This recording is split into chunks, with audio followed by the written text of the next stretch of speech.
Unfortunately, we've had some scheduling issues, not able to meet last week. But we are back today. Again, I'm your host, Paul Fanson, also known as Dr. Green and White, and I am joined, as always, by the amazing Jehuu Caulcrick, the MSU color commentator on Spartan Radio. How's it going, It's Jehuu? good. It's good. We're getting into the last week of football for Michigan State, so everything's going good. Yeah. So we have two games we could talk about. The last time we met was right before the Penn State game. I do recall that you had a lot of respect for Penn State. You actually picked them to beat Indiana, which they almost did, Right. and you were texting me about that when that went down. Unfortunately, the Spartans they did play hard in that game. It was very close. I think they were only down by 4 points with 5 minutes left. hmm But the dam kind of broke in the last 5 minutes. Wound up losing 28-10.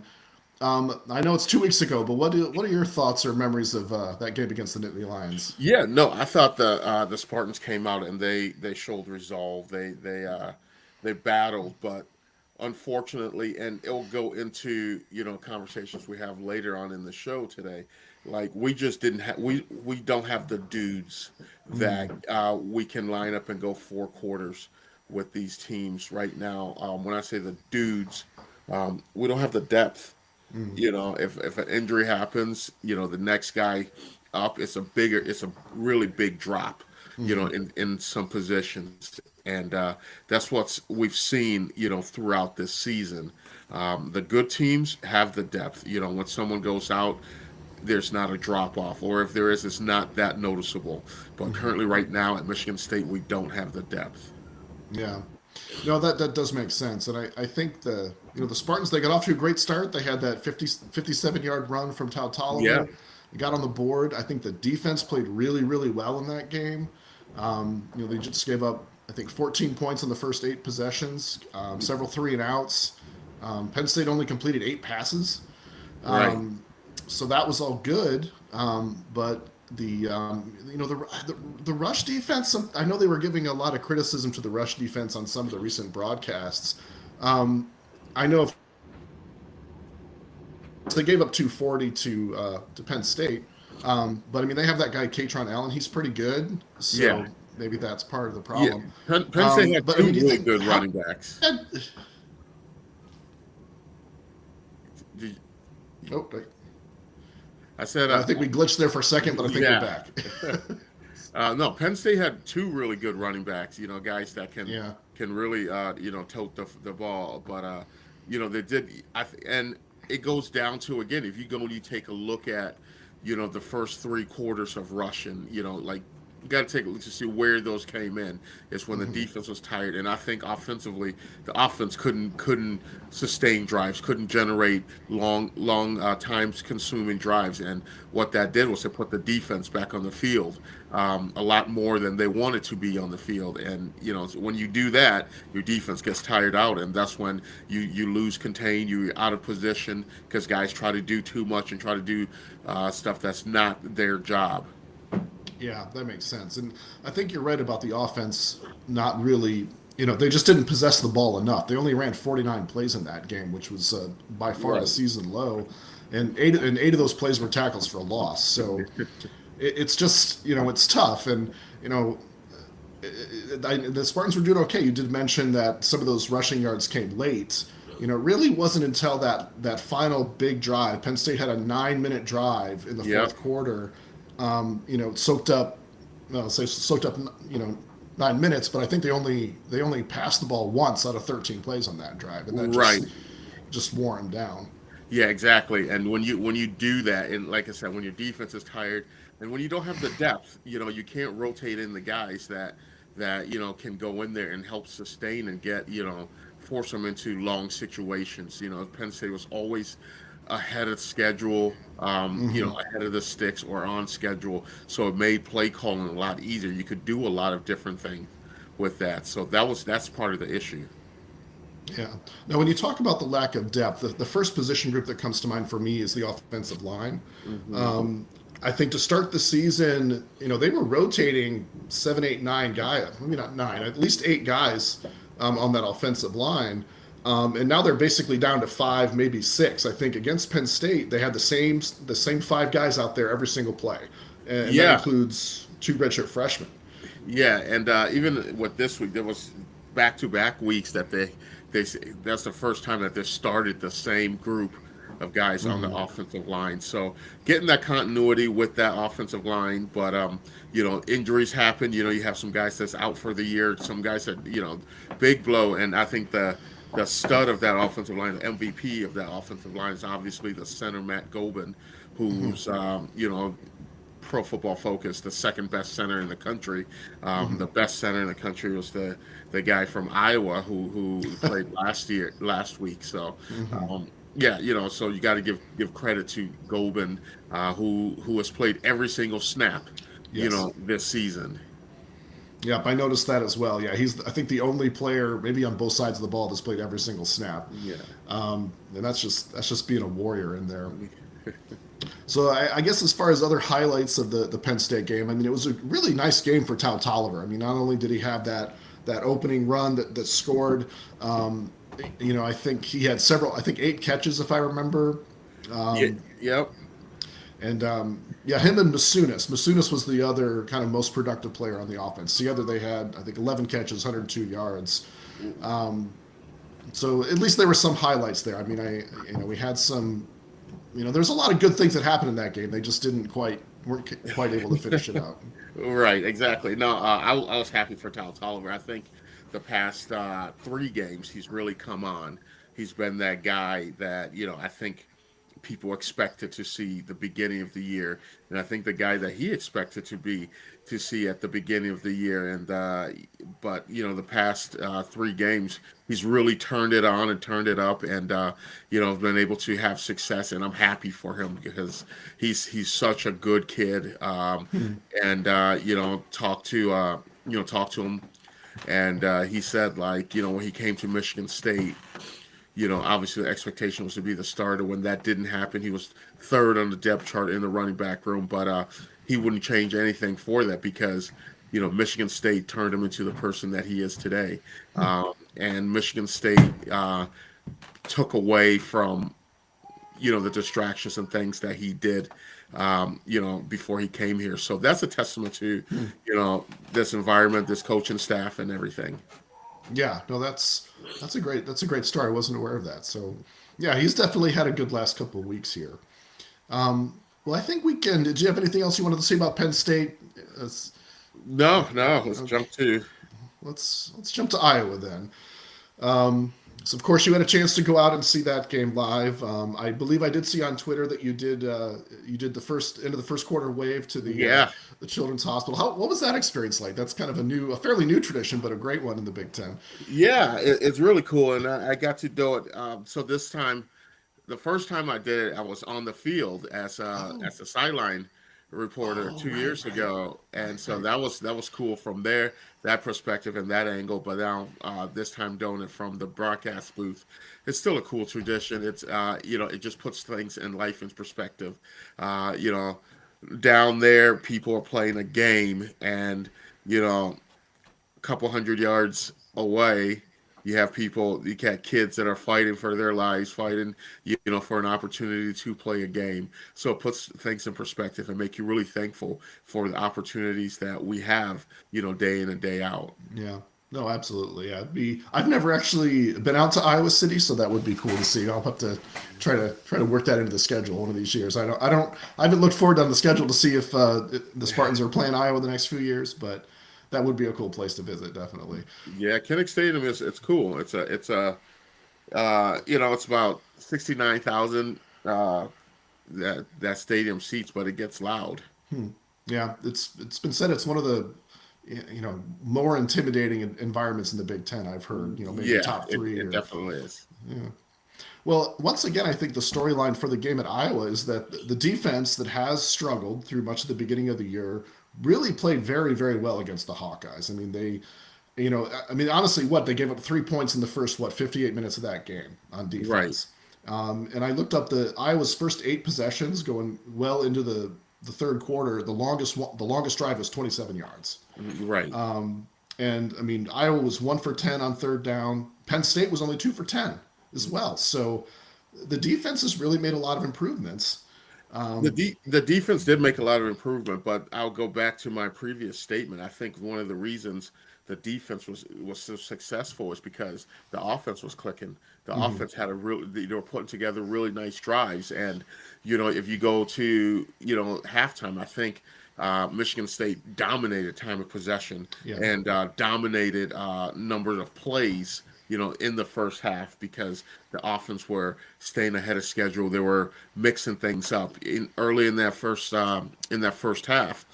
The top two targets and the top 2 yard getters for the Spartans were both tight ends, Jack Yep. Fallon and Michael Masunas. And then throwing Krishan McCray in there later in the second half. So that stuff, that's what people don't understand. If the offense is going and clicking, it gives your defense time to rest and Hmm. go down. And now with the tablets and stuff, you can really make in-game adjustments, especially now with defensive coordinator Joe Rossi down on the field. He can really sit with those guys and look at the film, make in-game adjustments, and then go out there. But the offense has to give the defense that opportunity and that time to do that, and they did that for the most part in the for well throughout the game, except for part of the last 3 or 4 possessions offensively. Yeah. Yeah, and I think having Rossi down on the field definitely has made a difference. And I had a chance to join the media a session with him this morning, and he said he's never gone back to the booth. He really liked being on the field, talking to the guys, just being able to feel the vibe of how the game's going. And I think that's a welcome change because there has been a pretty significant improvement since he did that. Yeah, Um, I definitely agree with that. but of course, the big bugaboo for the game at Iowa was honestly special teams again, which has Hmm. been a strength for the Spartans at times this year, but has also cost them frankly some games. I mean, and of course here it was the punt return. Yeah, You know, yeah. It's been the big thing is talking about playing well in all 3 phases: offense, defense, and special teams. I thought the Spartans played well enough to win the game on defense. They played well enough to win the game on offense, but the special teams, did not come to the party.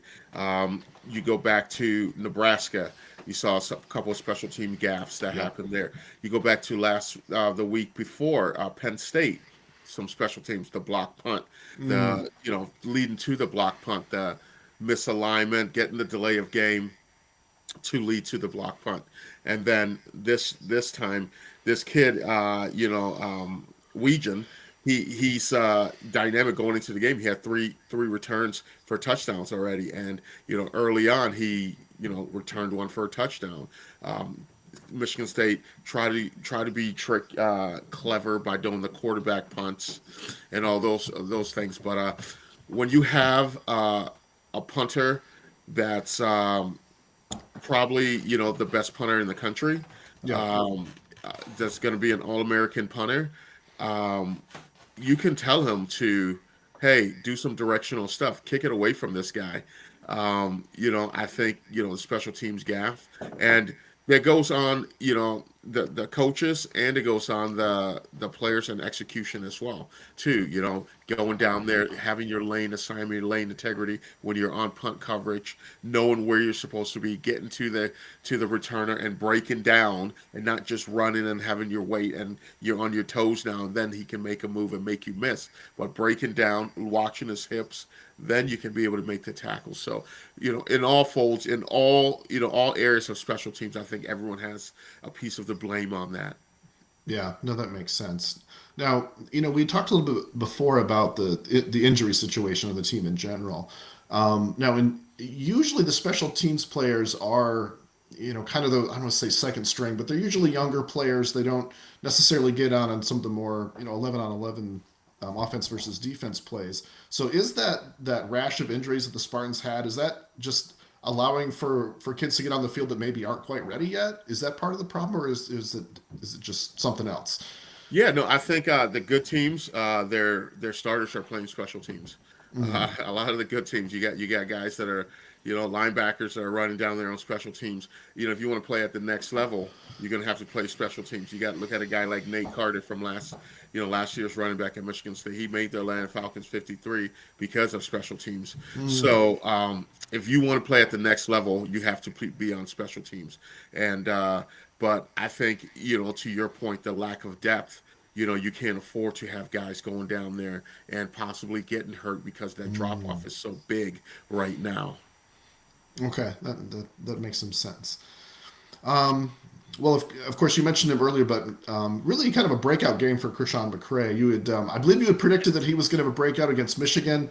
Came a Yes. couple weeks late, but I mean, 8 catches, 75 yards, 2 touchdowns. He was, he was electric in Iowa City. I think. He definitely was. He definitely was, and I love like on that long touchdown run that they had. It was well played, a beautiful design play. He was in the slot position. Nick Marshall to the outside.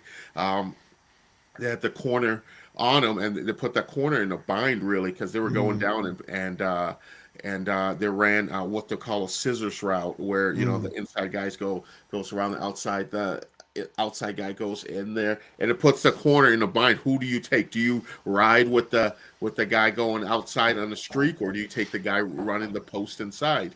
And the the key for that is you got to give Nick Marsh credit for that. He ran a terrific route. That he went inside. The corner went with him inside, but he made sure he got in front of that safety's face to flash so the safety could see him. And that hesitation from that was really what freed up mm. Krishan McCray down the sidelines there. So beautiful, beautiful design play, well executed play, and shout out to the offensive lineman for giving Alessio time Yep. to for that to develop and get that open there. But Christian McCray, a big play McCray, I call him, because anytime he touches the ball, he has the ability to break one. And so I was really excited for a guy like him because he came here with high expectations as well, and he's trying to get in where he fits in right now. Yeah. Well, it was good to see from him. He spoke to him briefly this morning as well. Seems like a nice young man. It's always good to see those guys in person a Yeah. little bit. Um, Now, you also mentioned Nick Marsh, that he made a good play that kind of almost more of a decoy. But one thing I've noticed in another kind of reoccurring theme in the last 2 games, Marsh and also his kind of partner in crime, Omari Kelly, they're not having the production that we would have expected at this time of year, or that we would have forecasted based on how both of them started the season. Hmm. I have them both with in both the Penn State and the Iowa game, only 5 catches combined, 20 yards combined against Penn State on 12 targets, 24 yards against Iowa on 13 combined targets. And Marsh at least had one drop pass on a pretty key third down. I forget exactly what point of the game that was against Iowa. So, do you think that defenses are just giving them a lot of attention and taking things away, or is there something else going on there with Kelly and Marsh? I think it's a combination. Defenses are giving them attention, and I think it's the quarterback's comfortability. Mm, With certain players. I think when you're getting the pressure on you, Nick is trying to run. They run longer routes for more time developing routes that they do. Um, so quarterbacks tend to use their security blankets, which are the tight mm. ends and the running Okay. backs. So you see you know between Nick between Mike Masinas and Jack Vellen, I think there was like 12 targets, for the Yeah. tight ends in that. I believe there was that. So that's that security blanket there, and you using defensive aggressiveness against them. Having them just leak out into the flats on some slide routes and everything. The quarterback just dump it, and what that does as well, it builds a young quarterback's confidence because you're giving Mm, him those high percentage throws that he can make, and hopefully putting the ball in the hands of your playmakers, and they're getting yards downfield. And you saw Jack Vellen do that, a few times in the Iowa game. But so with that, and if you want to create those high percentage throws, you have to do the things and that they tried to do a little bit with Nick Marsh. Do those quick. He did a lot of quick slant routes mhm. at Iowa. Do the tunnel screen, the now passes, because Nick is a strong kid that can that can run people over. And if you look at Amari Kelly, he's a guy that if he finds a little sliver of daylight, he can scoot through that. So you're gonna have to figure out ways to spread things out and get the ball in the hands of your playmakers. Going into the season, we talked about the most talented position in that on that team was the wide receiver room, and Yeah. there's only one football to go around. So someone's not going to be happy. Yeah. No, that makes a lot of sense.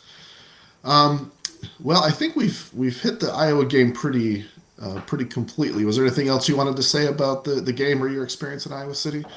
The meals. We can talk about the meals. Let's do that. We do, Yeah. of course, have our a reoccurring rating of the meals in the various road games. I'll go ahead and do a quick recap. Right now, we have the University of Minnesota at the bottom of the list at just a six. Or no, actually, that's the wrong. I didn't organize these. It's actually USC at the USC. bottom of the list with just a 5.6 on beef and rice. Minnesota is currently second to last with 6.0 burgers, dogs, mac and cheese. MSU, you have right in the middle right now, 6.2. We get brats, we get dogs. We do get a multi-moment sandwich, though, but I think we already discussed that that's not your favorite, which makes me a little bit sad, but I'll get over it. Well, now But Michigan, they have the what's it, walking tacos? that's true. Do they have this for the media, though? I don't think we can order Yeah, this, can we? yeah, Really? yeah. Man. Oh yeah, you weren't at the last home game. I don't think. No, I wasn't. Yeah, so they had those out there. Yeah. Ah, okay, good to know. I'll make a note of that for next year.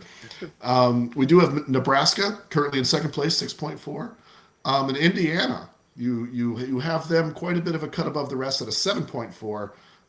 You said meatloaf and mac and cheese was really good.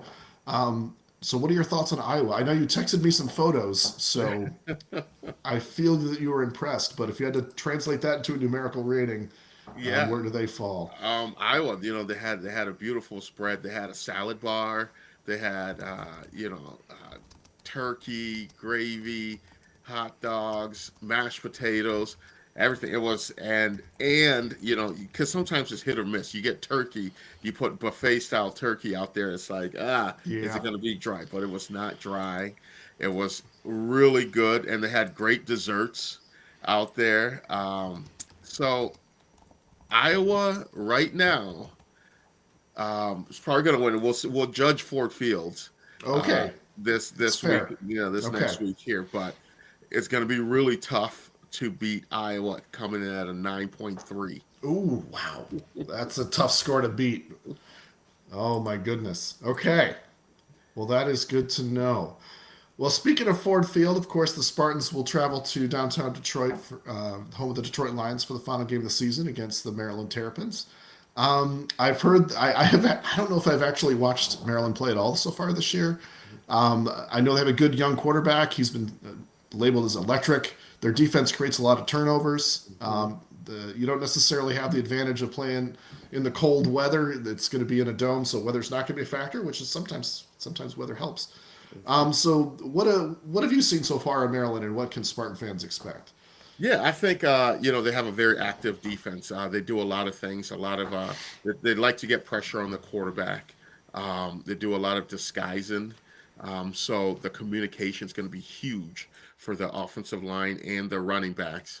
For that protection and giving Alessio some time back there to be able to get the ball out. But they got to keep him upright. His Yeah. kid's been taking some hits, ever since he's been in there. So I think this is again a winnable game Hmm. for Michigan State. This is a game that they can win. They can sing that fight song. For the last time in the locker rooms, those seniors will get the opportunity to do that. So it's a good opportunity to do it. In a environment where you're playing where the pros play. You're playing where you want to be. They say dress for your future. This is an Hmm. opportunity to go there and emulate your favorite Lions player or whatever team that's been there. I remember when we played at Acrisure Stadium, what is Heinz Field back then, Hmm. we played Pitt, and I was a big fan of Jerome Bettis, and you're like, man, Jerome Bettis came down these tunnels and played on Hmm. this field here. So you get that little extra boost of energy, that little extra jolt that gets you going. So hopefully, that's what they need to get them going this this week, and it'll be interesting because like I said, it's a very winnable game. Yeah, absolutely. I think the Spartans are actually open as a 4-point favorite. So I think it's the first time they've been favored in a while. I'd have to look that up. Maybe since since UCLA, they were favored against And UCLA. Vegas knows. Vegas knows. And and if you're into that kind of stuff, the Spartans have been covering all year. Yes, they have. Yes, they have. Sometimes through the back door, more than once, but that's okay. Right. That counts too. Right. Give you a couple bad beats, but last week there were 17 and a half dogs, right? Yep, And that's right. so yeah, so just saying. Yeah, and I think it's reasonable. I mean, I actually only had the Spartans by about a point based on my computer algorithm that I use. But I can kind of see the reason why that it's a little bigger than that because I mean Maryland, they won their first Big Ten game at Wisconsin. Everyone got a little excited. They didn't realize Wisconsin's maybe not so good. And then they've lost. College. Yeah, that's true. We thought the Spartans were better too. And then they lost a couple close games. But then since they had a bye and then since November started, they're actually losing by 15 points a game, including a 15-point loss, or no, actually 26 points per game they're averaging on the negative. And no game has been closer than 15 points, which was a loss at Rutgers, which is not the greatest. So yeah, I agree. This is a very winnable game. I honestly expect the Spartans to win. But I mean, they only got 60 minutes to prove that they can. So Right. now, one thing that did come up both yesterday with Coach Smith and again today is that Aiden Childs was seen on the sidelines last week. He wasn't wearing a boot, but it was mentioned that he was not medically cleared to play last week. And they're hopeful, I believe was the word that Coach Smith used, that he'll be back this weekend. And so if that's true, there may be the possibility to see two quarterbacks. Yeah. So I don't know if you've heard the same or or what do you feel that it would be beneficial to use both quarterbacks or should they just sort of stick with one horse and ride him? Yeah, I think if Aiden was healthy last week, we would have seen him, especially in those 4th and 1s situations, short yardage situations. They could have really used his size and his strength, to probably muscle for some quarterback sneak and different things like that, and even just be out there as that dual threat guy, that true dual threat, making a defense play 11 on 11 football. So I think that we could have seen him last week if he was healthy, but yeah, definitely I think if he's healthy, I think we will see him out there, giving it a go. Yeah, and I think the change up to use the two quarterbacks can potentially give a little bit of a spark. But I mean, can Childs punt though? I don't know.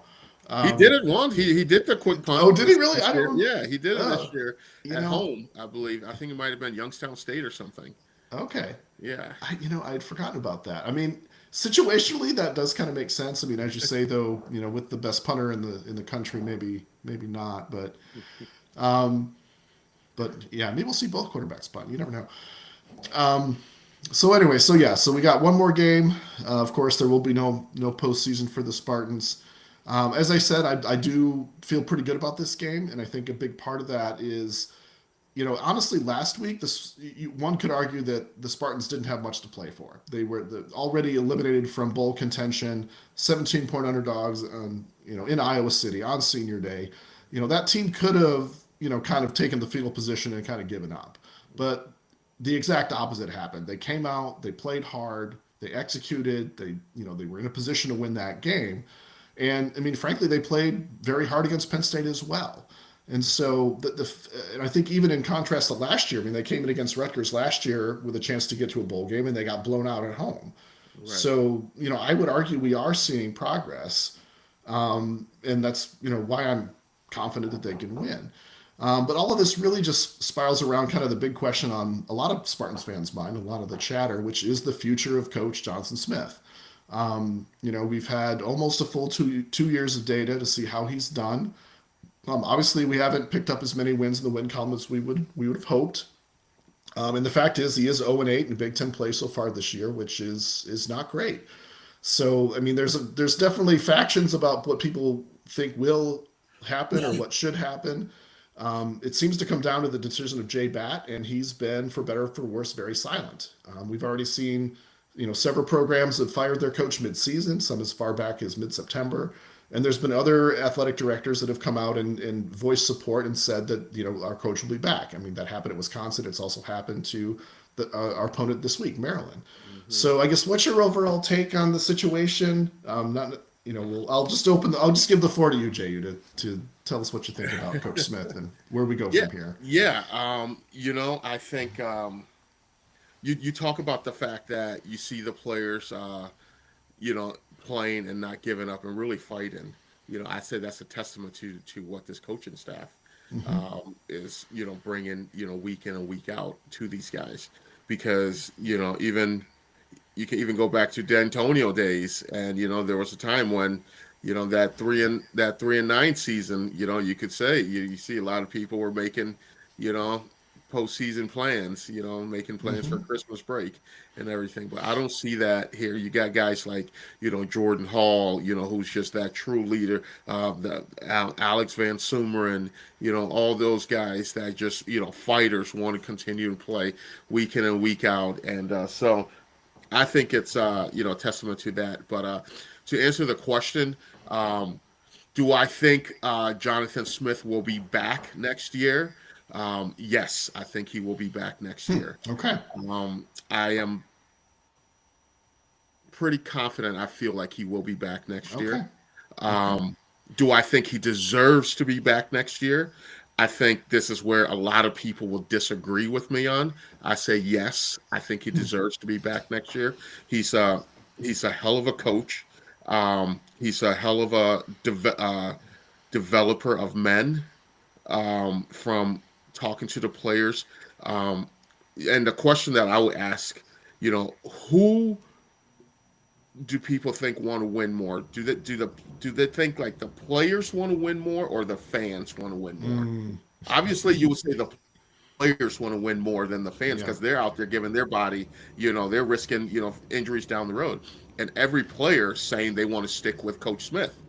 So that should tell us as fans something that's happening in the inside there. And if I know this is going to be unpopular, people are going to come and fire in my socials and everything again. And like I said, everyone that wants to come to my socials, we will open this platform up and debate it. We will have a big round table, first take style debate here on, pros and cons and everything, and we'll be respectful to each other. But I welcome you all to come and let's debate this. But I just think the proper resources were not put in place for Coach Smith to be successful coming in. No offense to the directional schools. Do we want to be recruiting guys from Southeast, West Missouri State, or do we rather get a guy from Alabama, Georgia, those different places? Yeah, we want to do that. We don't have the resources. The past 2 years we didn't. We're in a better position to position ourselves to get those resources, but at the time we didn't have that, and I think it was a bit of hey, we're gonna do this here, there, and when he got here, it was like, oh wait, this isn't what it appeared to be coming in. But I think he deserves a fair shake of, okay, this is it. We're gonna invest in the program. We're gonna invest in you. He's gonna have to make changes on his staff. I think, just to win back the fans. He's gonna have to do something. He can't. He does not have the built-in, like, oh, it's okay that Mark D'Antonio did when he was just reshuffling the deck, reshuffling, hey, this guy will be the quarterback coach now. He's going to offensive coordinator now. He's not going to have that grace from the fans. So he's going to have to go out there and he's going to have to prove to the fans in this offseason that, hey, this is important. This is, for me, and win them back in some way. Because, right now he doesn't have that. He has mine, my support fully. And, at the end of the season, like he needs to, reach out to the former guys and say, hey, let's have a thing. And the former guys need to reach out to coach and say, hey, what can we do to help this program be successful from where we are? It's not about, like coming and being on the sidelines and, taking a selfie and saying, yeah, you're here on the side and pressing, it's about, okay, what can we do as former players to help the program be successful? As fans, what can we as fans do as to help make the program successful? We can complain, we can bitch and moan about, oh man, he's staying another year, blah blah blah, or we can say, hey, he's staying another year, we're going to give him a chance, we're going to get behind it, we're going to support. If there's a recruit, we're going to be in the message board saying good things about the university. Come here, you're going to help turn this program around. We shouldn't be bashing in there, because recruits see that. Recruits, they, when they come to games and they're booing and their stadium's emptying and all that stuff, they see it. Yes, and I get it. Like, the product on the field has to match the energy, because people spend their hard-earned money, to go to games. Tickets aren't cheap. They spend their hard-earned money to go to games and hope for a good product, because they have that pride in Spartan football. But that pride shouldn't only be during wins. That pride should also be during losses as well. So that's the thing.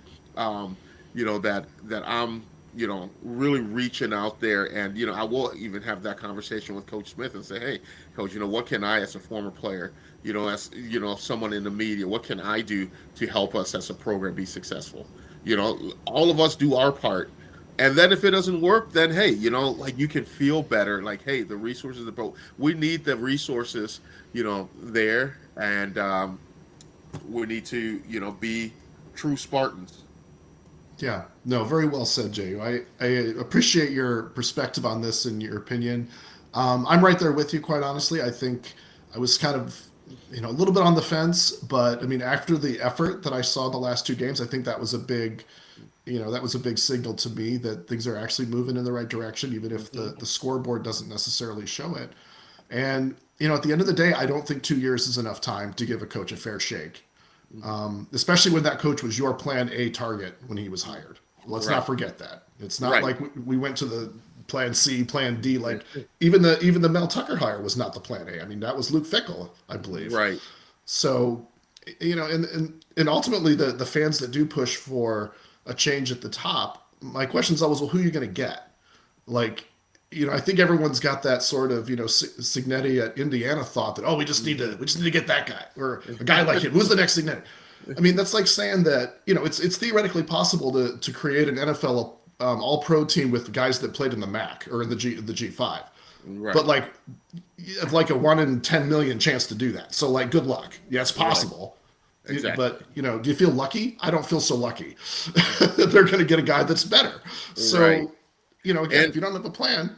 And, just keep in mind too, if Smith is out, if he does, get relieved of his duty, you're going to lose a lot of these guys that are high character guys that are playing a lot on the field.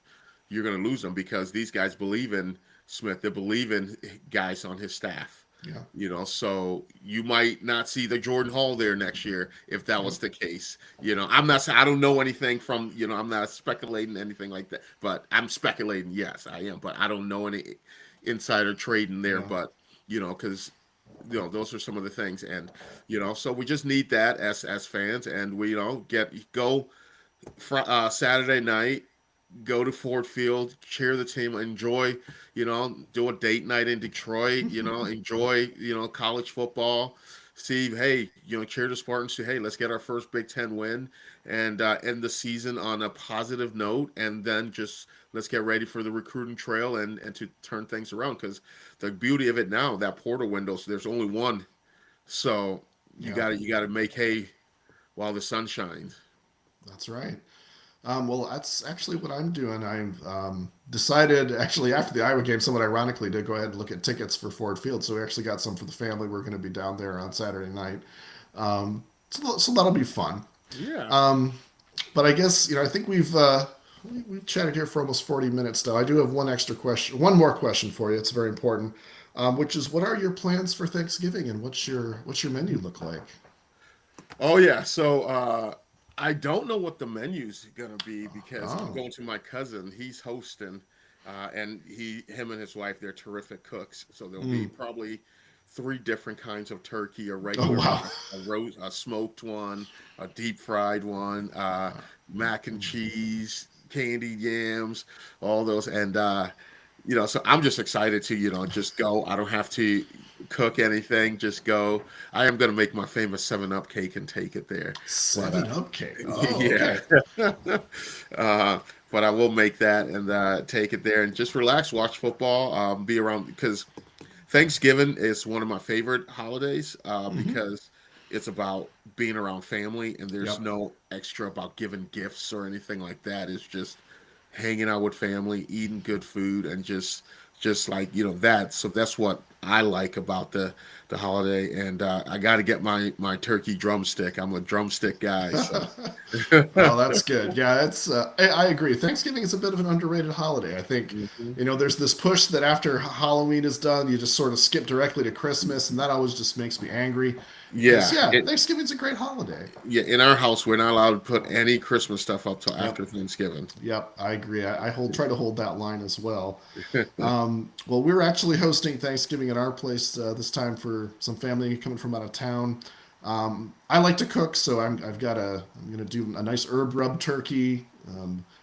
Let's see, putting it in the brine overnight, and then we like roasted Brussels sprouts are one of my Okay. go-tos, and then Syracuse salt potatoes, which is a fun recipe. You just boil little potatoes in very very salty water. It sounds kind of crazy, and it's maybe not the greatest for your sodium, but it's really really good. So that's kind of my go-to Awesome. recipes. That's awesome. And enjoy your Thanksgiving. And I actually and then yeah, I have a big sports weekend, going Yeah. to that, then Friday going to the Pistons game, Oh, and nice. Saturday so looking forward to it. Yeah, should be good. All right, Ju. Well, as always, it's been a pleasure to chat with you tonight. Well, we got one more game to see if the Spartans can get a win. Hopefully, they can, and we'll if you're available, we can chat about it the following. Get one more Yeah, we'll chat to talk wrap about up the the win season. next week. We will. Sounds good. All right. Well, have a great Thanksgiving. Again, thanks for chatting with us, and go green. Go